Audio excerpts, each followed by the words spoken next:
Welcome again to the channel, Life with Jennifer JM, and I'm your girl, Auntie Jen, my viewers, my friend, my subscriber. Watch this. Cliffy will say, election is near.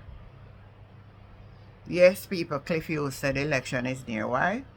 Because they call an emergency meeting up on Belmont Road, and when he asked them, they said they're going to give them brochure or whatever. But him in himself, no say, a election. And them tricks and them tactics and whatever them a plan. And that's why them call everybody. So Cliff Hughes come out and say, him know say election is near. Without Cliff Hughes come out and summarize that, me summarize it for the up and down. They like them in a one fast move now, you know. You notice them in a campaign before, but them a move very fast now. Them a move very fast. Because you don't know why them a move fast. The poll a show so them a decline. The poll showing so them a decline.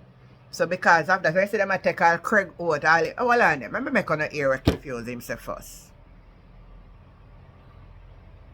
Prime Minister and Mr. Mackenzie are going to be meeting with all their 63 candidates at Belmont Road later this morning. When I asked the Minister of Local Government about it, he tried to downplay it. Nothing major. We're meeting with all our candidates. But my information is that all 63 candidates are going to be getting their election paraphernalia, t-shirts, flyers, voters' guides, all of those things, which indicate that the time is near. Yes, Mr. Mackenzie tell me, oh, no. You know, as usual, try to play it down.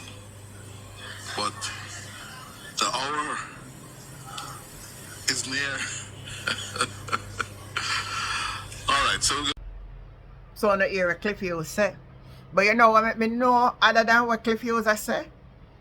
When me see them take the Craig Oates come out now and talk big, because you know, so them people are get money now for come talk, you know. Because look from when?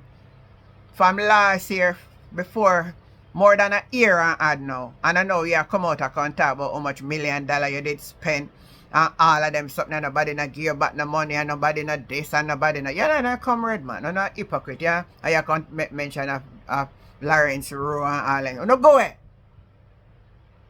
Go away. Oh, no, go away.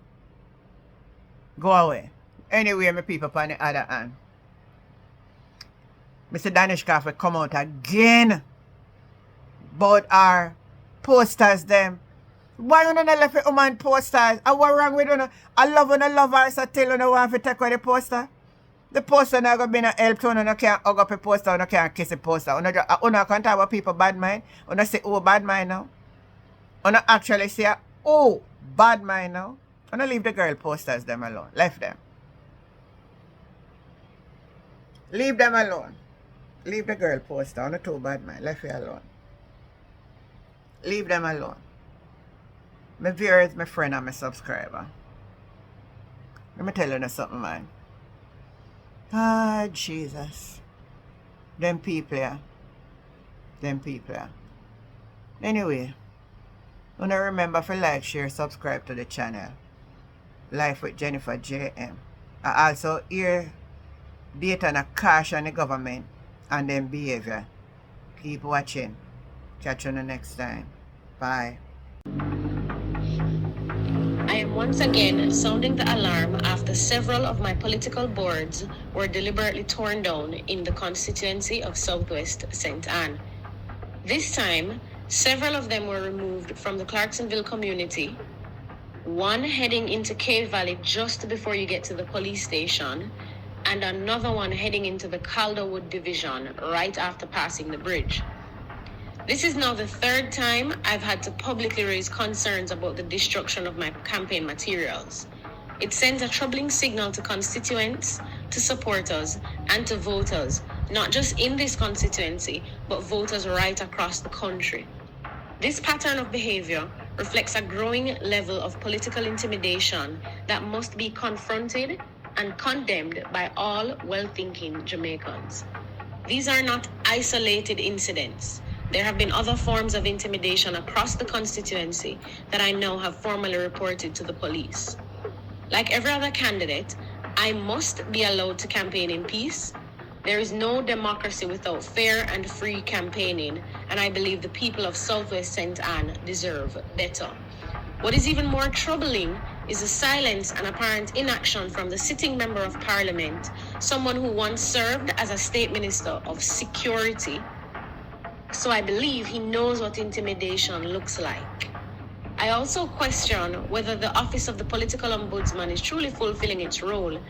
A formal letter was submitted to them via email on May 7th, and to date, there has been no response.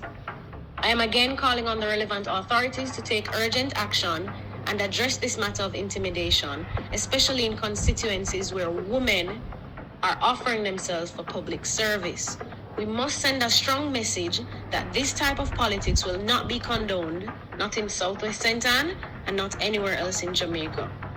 And let me be clear, this is not a sign of weakness. This is a call to action to preserve the integrity of our democracy and ensure that all candidates, regardless of political affiliation or gender, can campaign free from fear.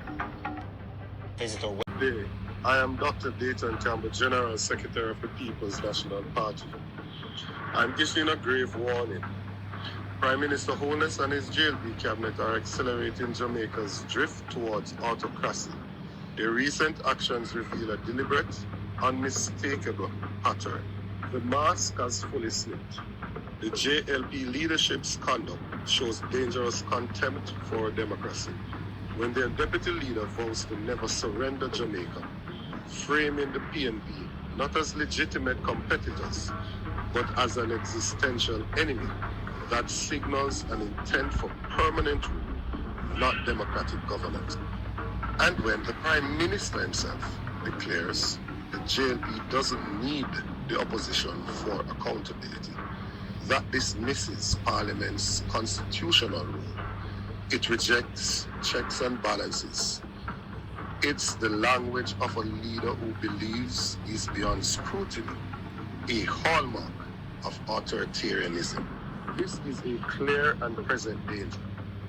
The Holness Cabinet's actions are a systematic assault on the pillars of our free society. Therefore, the PNP will relentlessly challenge the autocratic trajectory using every constitutional means at our disposal. I urge civil society, the media, and every Jamaican who values fairness and accountability. Recognize this threat, stand firm. Jamaica's democracy must be defended. Thank you.